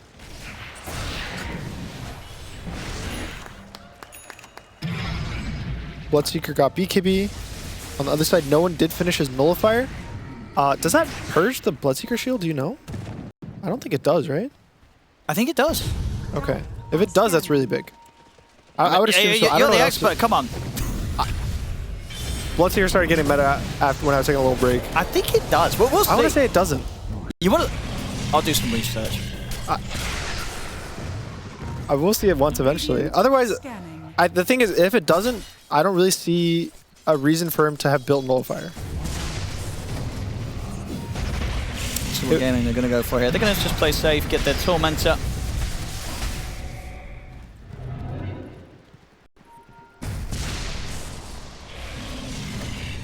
We'll see. There's still 4 minutes left on the Aegis. They're climbing back on the net worth. They're only down 3k gold for Pari, but I would say the net worth doesn't matter anymore at this point. It's very even game, but Pari kind of is in the control. They have every tool that they wanted to be able to push. Satanic feels very strong. Even if he gets skewered back, he has 2 lives, so in a good position to just go tower to tower. It's usually what we see with the second Aegis. You just take 1 tower in a lane, you kind of ward the jungle, move to the next, take the next tower, and then eventually you force them back into their high ground. So the scary thing is if you get caught around these towers. Maybe for Quinn, if he's up too far and he gets kind of, you know, one turn center stomp, he's dead. Has the research. I think you're right. I don't think it's dispellable. No. That was just my guess. I think it's just a shield rather than a buff. That's just applied. So these fights, he should be pretty unkillable still. Yeah. They just haven't really found the setup for him to get in and go. Swift Blink now as well onto Satanic. These items just continue to fly out for him.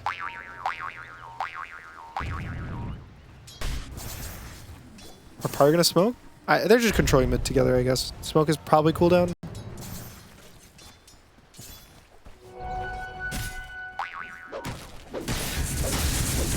Yeah, they're playing in a way that makes it very difficult for Gaimin to catch them. It's just scary. Yeah, you don't want to move into this Aegis. For Pari, they want to push out mid and, you know, move up, but Magnus is this hero that's so good at controlling mid, you don't want to make a mistake versus it. There's a lot of, I think gaming is in the, with their draft, they can feel not stressed about making a mistake. Whereas for Pari, if they make one mistake on their positioning, they get skewered back, they just lose the game. So there's a lot more pressure on Pari to keep playing very clean Dota, whereas gaming, I feel like, can even make 1 or 2 more mistakes and the game is still pretty acceptable for them.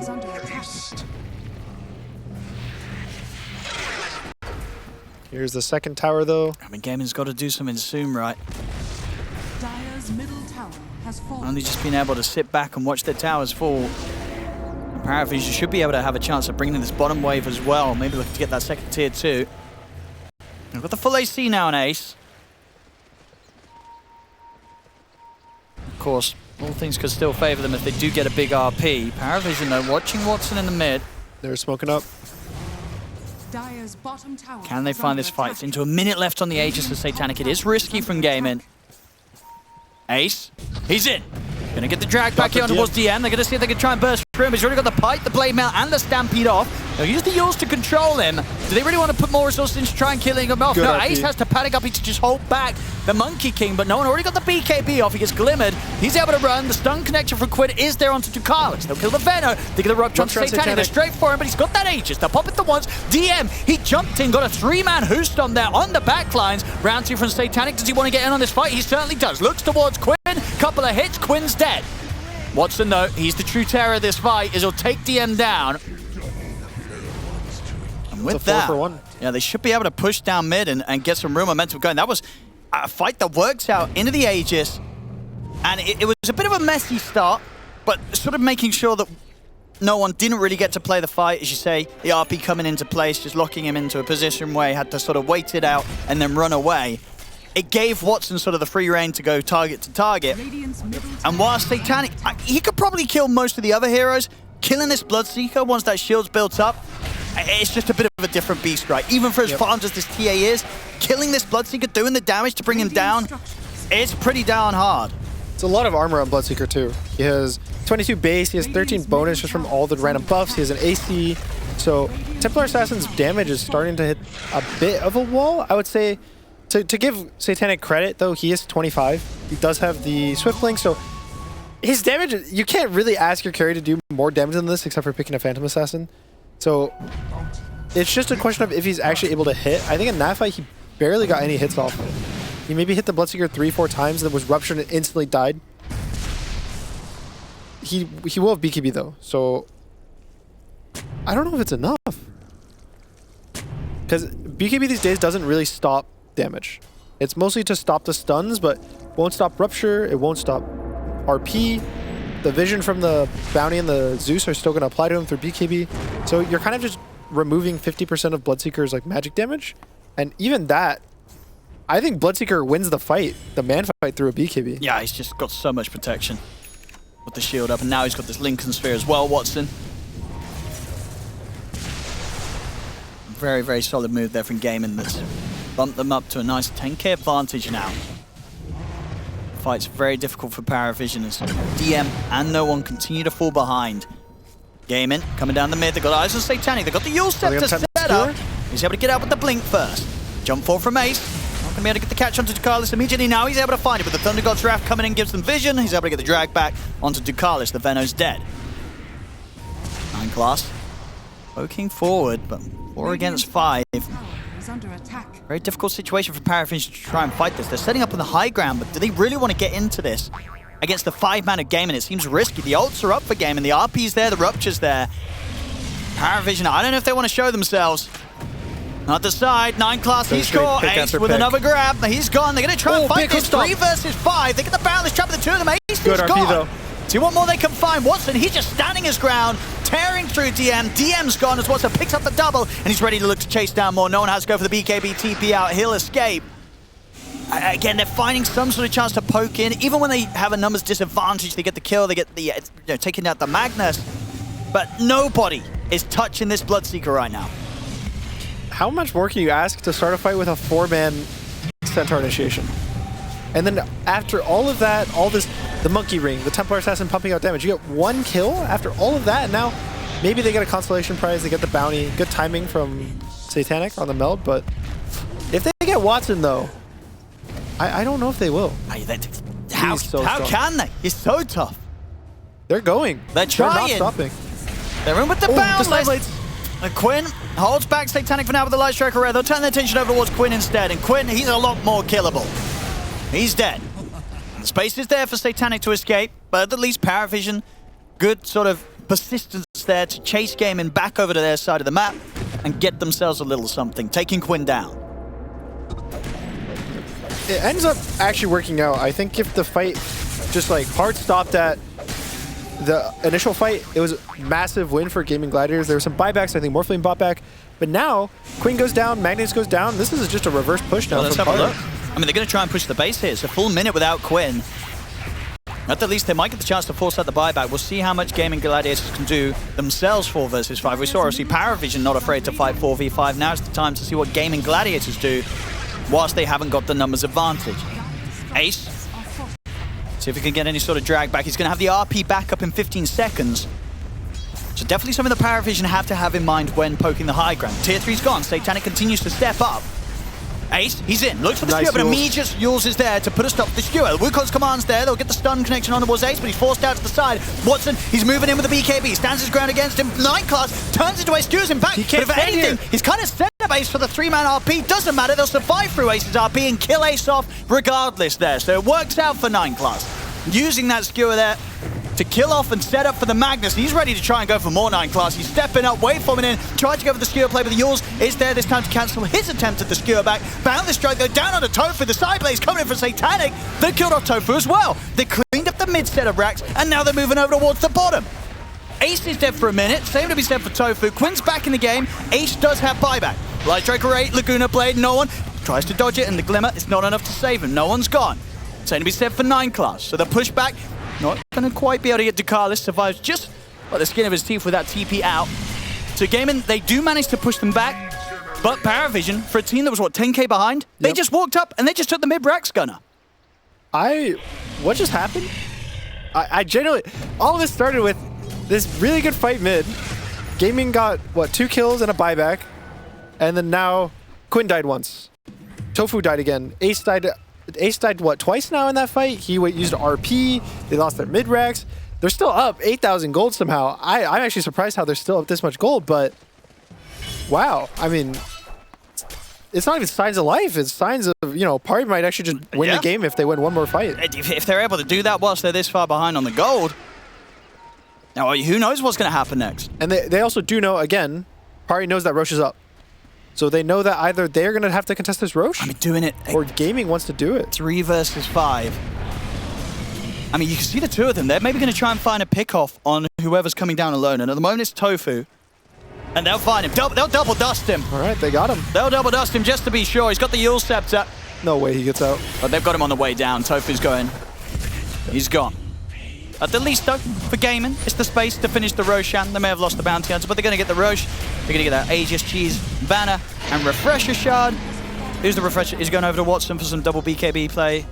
I believe so. And potentially the quad ruptures. Gunner. Quad ruptures. You know, what are you going to do then if the majority of your team is ruptured? I mean, last fight, they kind of all stood their ground and tried to fight Watson, and Watson had to leave early. So I wouldn't be surprised if the quad rupture might not be enough. Yeah, I want to see it. It's the ultimate stampede counter. It is. Just rupture everybody. Who would you not rupture? Dyer's You get one choice. It's got to be the. It's one of the supports, right? It's probably Morphling, right? Because he's going to just waveform anyway. True. Everyone else has to walk. But then maybe the Venom's just going to die anyway, because the Venom's the the weakest of them all. We'll see. See if he's able to get these quad ruptures out. I think Ace is honestly, even after how good of an early game he had, I feel like his impact in this mid game has been a bit low. He's been going in and he's just been getting chunked by the Templar Assassin every single fight. His RPs have been a bit awkward specifically because of that. I don't think it's necessarily his fault. It's just the way that the fights are playing out. He wants to be in the front line to make space for his Bloodseeker, make space for his Lina, and then he's just getting punished for it. And PARIVISION are kind of noticing really well that anytime they see Magnus, if they focus him, the fights are really easy. Yeah, the last few times was it Decisive with that Yule Scepter tripping him up. So Ace needs the BKB before he can really go for these plays again, and he's very close to it. So he should have the BKB out ready for the next play. Because without that, not able to go for that blink skewer back when Decisive is around. Some good answers though coming out from Gaimin's side as well. Tofu's now got that Hex finished, which is going to be very useful, especially against 9 class, who has been trying for some blink skewer backs himself, turning into the Magnus. They'll have solid answers for that, not only from his Yule Scepter, but also from the Hex. So multiple ways to stop 9 class from just tearing one of Gaimin Gladiators away from the rest of the team. Watson.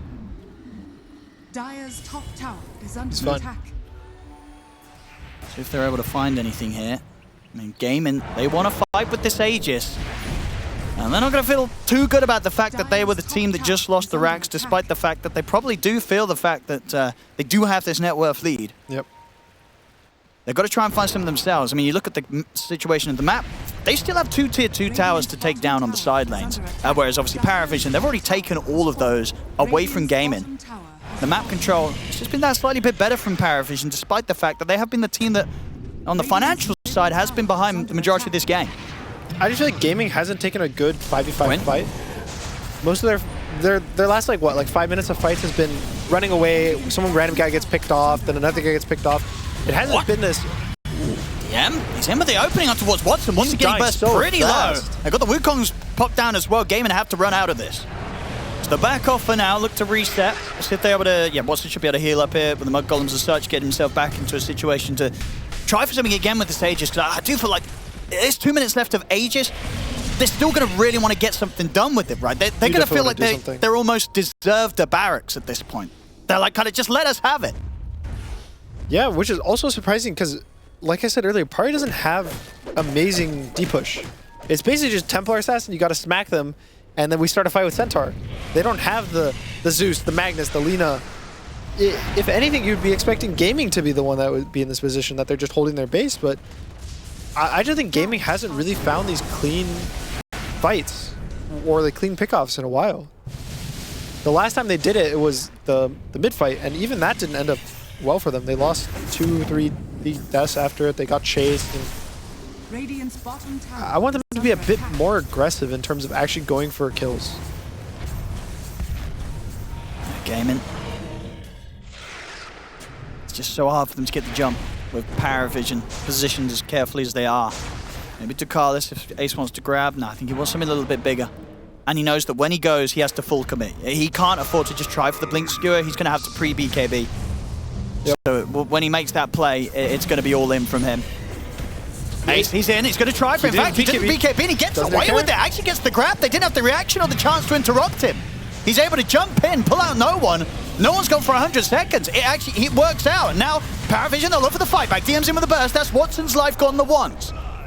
So if they want to go for a second round, if no one wants to buy back, Ace, he's looking to try and get him from another angle. There it is. RP in, gets the drag back. On towards the TA. They look to burst through Satanic. They've got him. Satanic's gone. But now the buybacks come out from both. No one has Satanic TM moving forward. He'll die, but he may have just set up for the rest of PARIVISION to clean up. As they're ready to chase them down one by one. 9 class getting beaten up by Watson, but he's got the waveform to separate from him. Satanic trying to stand his ground against Watson. He's got enough damage to take him down. Watson to fall. They've got the slow and the silence onto Ace, but they don't have the detection. Blinks back up in time. Ace gets away, and if Gaimin Gladiators can get out of this, which they can, Ace TP's out just before the Boundless Strike comes into play. They'll take that. Sure, they lost the Aegis, they lost the Bloodseeker, they lost the Zeus, but they got 2 buybacks out, and the biggest ones. Yep, both the cores buying back for Pari. It is a window. Maybe if they now push fast enough, they can force out these buybacks from the Zeus and the Bloodseeker, but that's a gamble, right? If you force the buybacks, you get ruptured in the base somehow, that's GG.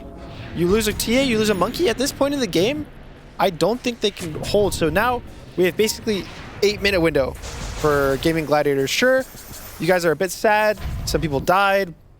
We move on. But you have 8 minutes now of, guys, just RP the TA. Nothing else matters. RP the TA. We can let Monkey play his own game, or vice versa. You RP the Monkey, and it's 4v5 for the next, 2 minutes. I think Satanic has to play so careful right now. This is the scary part of Dota. This stage of the game, no buybacks. One mistake, you lose. No matter how well you've played, all it takes is one mistake. And on the side of gaming, what are their buybacks like? They're in a pretty good spot, a very good spot. Yep. 30 gold away from Ace having his, and all 3 cores have them. Yeah, joining the rest Both of the team. Both are supports. And PARIVISION. Yeah, this next 6 minutes or so. It's just more very careful. It's only 9 class has his right now. Yep. And I wonder what he goes for next with this sort of build. He's got a lot of money built up. Obviously, he wants to potentially keep that money for buyback. What do you think he's thinking about with the way that he's playing? Do you look for something crazy? Go for some Octarine build? Octarine's not bad. I'm trying to think about how an Ags would work. Because if he makes an Ags illusion of Bloodseeker, okay, would it be able to get the Blood Mist ability? Because it's not an ultimate, right?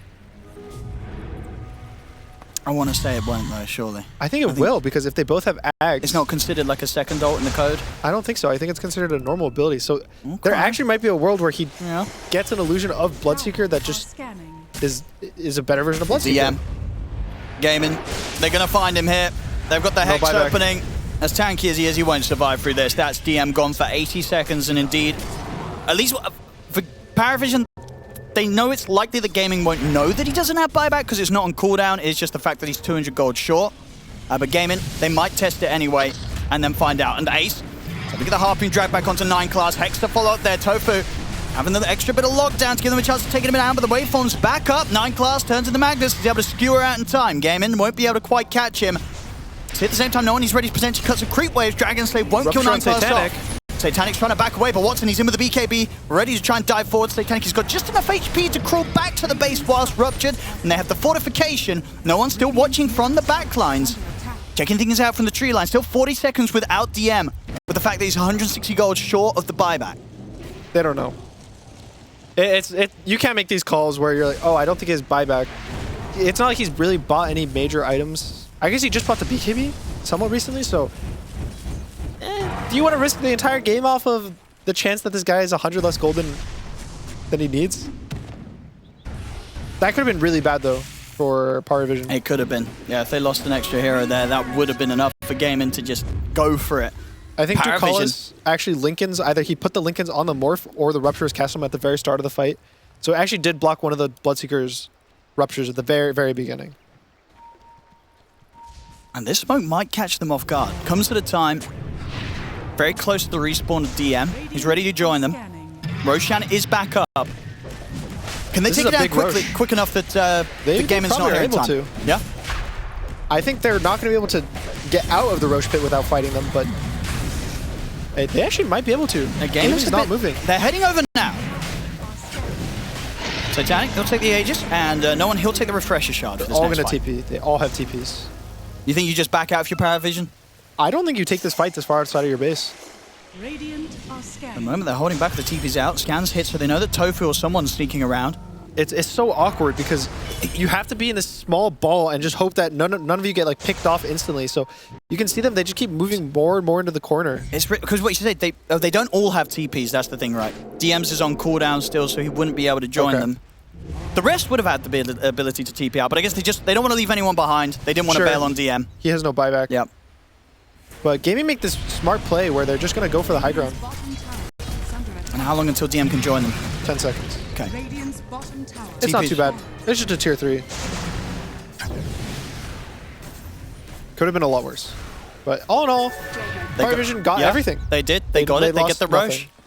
And that should get them the chance, right, to at least keep the game going for this extra 2 minutes. Because they don't have to worry about Gaimin getting this Aegis and going for the high ground siege whilst they had the benefits of Roshan. So, PARIVISION can stall a little longer. Are they going to stall till tier 5 items? I mean, this is PARIVISION. They're going pretty aggressive here, stepping out into the river.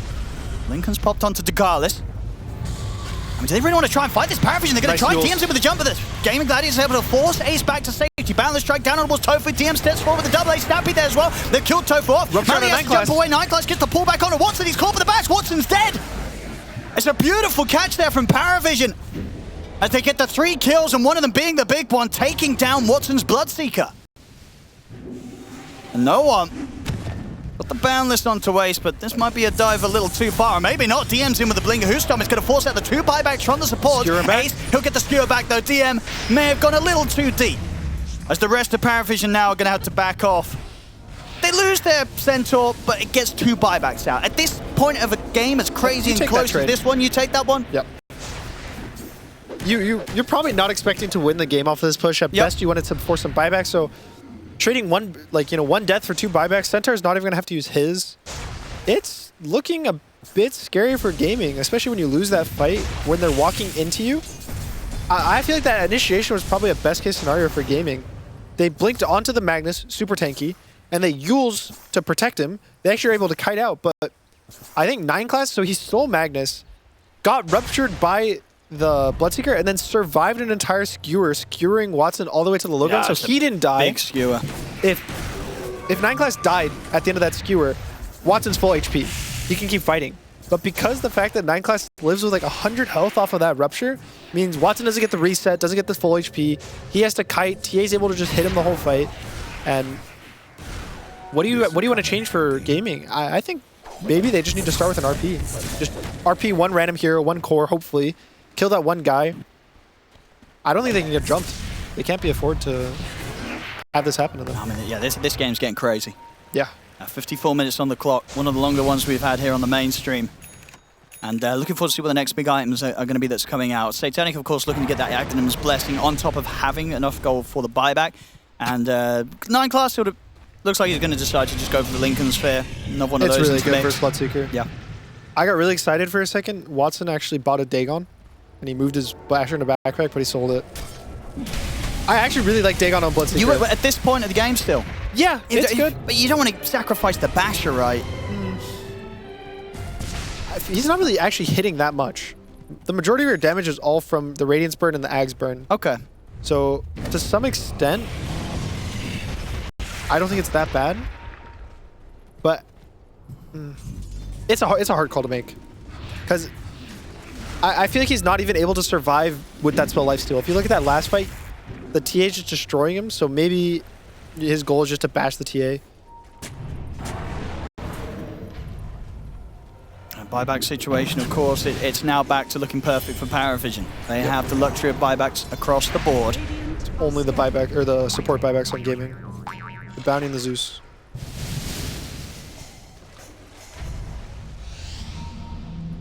Ace buying out. Okay. No buyback. That's risky. He does have a Satanic. It should be hard to kill. So likely that he'll get to play his hand in the team fights, but it's playing without the buyback at this point. Definitely a big risk. They look for the jump, to get the Hex. Oh, it's a good one. It's an RP here onto the 3 of them, but he can't quite get the skewer back. They've caught him with the stun. The follow-up there, he'll finally get the BKB off. And they killed Satanic the once. Can they do it a second time? No one. Stands his ground, but the BKB gets the balance out to the side. He's ready with that second Wukong's command. Satanic jumps forward. Ace, he's getting focused down. He's trying to walk out of this, but they got him. 9 class comes in with a skewer back. Ace is gone. Melody's out. They don't have the buybacks. As with this, PARIVISION can push on. 9 class gets another skewer back onto Tofu. 3 dead. No buybacks. I mean, it was a great RP, Gunner, but where was the BKB? It's just continuing for 9 class, skewer after skewer. Quinn's got the buyback, but the rest of them, they just don't have it. So PARIVISION, they can take that top set of Rex, move down towards the bottom. I don't think, if there's just the 2 of them, they're not stopping this, surely, Gunner. I mean, there's a refresher for Bloodseeker. There's a world that they're able to kind of burst, because everything's cooldown, right? Every single BKB is on cooldown for PARIVISION. Maybe the Bloodseeker's strong enough? I think, honestly, the 2 of them? He has this use refresher for his BKB, sell it for some, I don't know. I don't even know what you sell for. I don't know, either way. Gotta do something here. Panic setting in because Quinn's dead. Watson, he's alone, and he's also gone. It's over. GG is called. PARIVISION. They'll take both games here today against Gaimin Gladiators. This one a little bit more difficult than the first one, but at a certain point, it did just feel like it was going to be theirs. Gaimin Gladiators, they got pretty good timing right. Bloodseeker got the kind of the Ags